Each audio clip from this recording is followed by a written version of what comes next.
कारा बोल मेरे श्री गुरु महाराज की जय। श्री अमर ज्योति दर्शन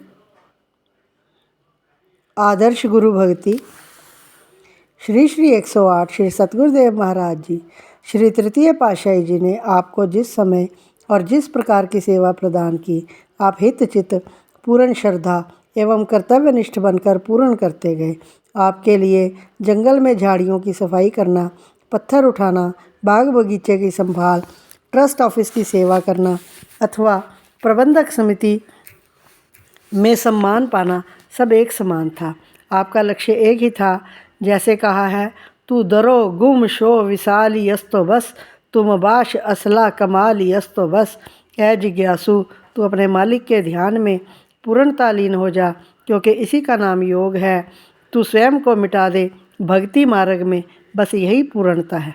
सन 1954 में श्री आनंदपुर की पावन धरा पर जब श्री आनंद सर महातीर्थ का उद्घाटन हुआ और सेवा के लिए श्री वचन हुए, श्री तृतीय पातशाही जी ने प्रेम सागर में ऐसी डुबकी लगवाई, मानो सारी सृष्टि इस सौभाग्य को पाने के लिए दौड़ी चली आई।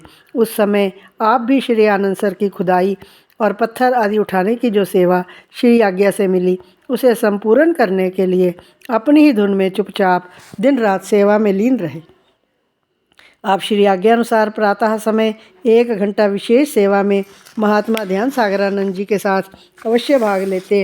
एक बार आप जबकि 1 घंटा सेवा कर चुके थे, महात्मा आत्म धर्मानंद जी ने आपको बुलाकर कहा कि आओ हमारे साथ ट्रक में पत्थर भरने की सेवा करें। आप उनके साथ चल पड़े। बावली पर ट्रक में भरने के पश्चात आप स्वयं भी ट्रक में चढ़ गए और पीछे सड़क की ओर मुख करके खड़े हो गए। महात्मा जी ने मोड़ काटते हुए जोर से ब्रेक लगाई। अचानक ही एक भारी पत्थर लुढ़क कर आपके बाएं चरण पर आ गिरा। उसकी तीखी धार से वहीं पर गहरा घाव हो गया। कुछ नसें कट जाने के कारण रक्त बहने लगा और बहुत तेज दर्द होने लगा। आपने उफ तक न की। चरण पर शीश से रुमाल उतारकर बांध लिया और श्री आनंद सर पहुंच गए। डॉक्टर रामलाल यहाँ पर जितनी चिकित्सा उपलब्ध थी, उसी अनुसार आपके चरण पर पट्टी करते रहे। आप दर्द को सहन करते हुए सेवा में संलग्न रहे। श्री स्वामी जी श्री चतुर्थ पातशाही जी साधु वेश में थे। उन्होंने कहा, आपको गंभीर चोट आई है, थोड़ा आराम कर लें। आपने कहा, स्वामी जी, श्री सतगुरुदेव जी श्री तृतीय पातशाही जी के श्री चरणों में विनय ना करना। दर्द है, ठीक हो जाएगा। ये सेवा में विघ्न है, टल जाएगा। सेवा ही जीवन है और आंतरिक सुख की दात है, इसे ही पाना है। उनके मुख से अनायास ही श्री वचन हुए कि सचमुच ही आप सहनशीलता और धैर्य की मूर्ति हैं। आप गुरु भक्ति में आदर्श हैं। उस समय आपको जो चोट लगी वह कोई साधारण नहीं थी, बल्कि नसें कट जाने के कारण आपके चरण में बहुत सूजन आ गई और दर्द भी बढ़ता गया। कुछ समय पश्चात आपका वही चरण अनबुझे अंगारों के ऊपर अनायास ही पड़ गया, परंतु जब आपको जलन का तनिक भी आभास नहीं हुआ तो डॉक्टर समझ गया कि ये नसों की गंभीर समस्या है। उसने श्री गुरु महाराज जी के चरणों में विनय की कि आपको तुरंत उपचार के लिए भेजा जाए। आपके बड़े भाई की विनय पर महाप्रभु जी ने आपको कलकत्ता चिकित्सा के लिए भेज दिया। महाप्रभु जी ने अपना आशीर्वाद प्रदान करते हुए फरमाया कि घबराने की आवश्यकता नहीं, आपने तो परमार्थ की बहुत बड़ी सेवा करनी है, आप बिल्कुल ठीक हो जाएंगे। कलकत्ता में उस समय विख्यात डॉक्टर बनर्जी ने आपके चरण की नसों को ऑपरेशन द्वारा ठीक किया। महात्मा निजन मौलानंद जी भक्त वेश में आपकी सेवा में भेजे गए। इस प्रकार आप चिकित्सा करवाकर वापस श्री आनंदपुर लौट आए और पुनः सेवा में संलग्न हो गए। आप श्री आनंद सर की सेवा में श्री सतगुरुदेव महाराज जी के श्री चरण श्री दर्शन करते हुए भाग्य सराहते कि ऐसा सौभाग्य करोड़ों जन्मों की तपस्या से भी प्राप्त न होगा। श्री सतगुरुदेव जी महाराज हमारे उद्धार के लिए अनवरत लगे हुए हैं।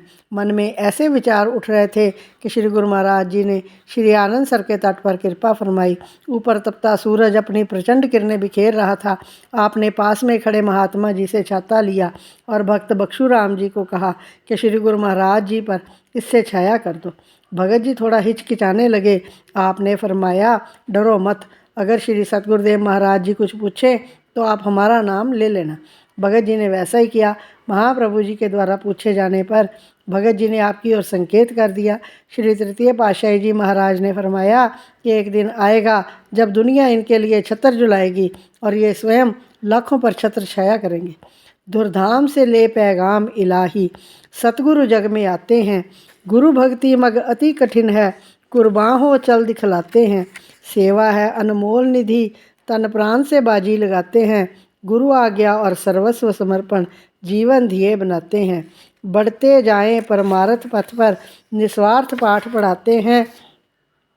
दिव्य गुण संपन्न सतपुरुषों के युग युग चरित गुण गाते हैं। बोलो जयकारा बोल मेरे श्री गुरु महाराज की जय।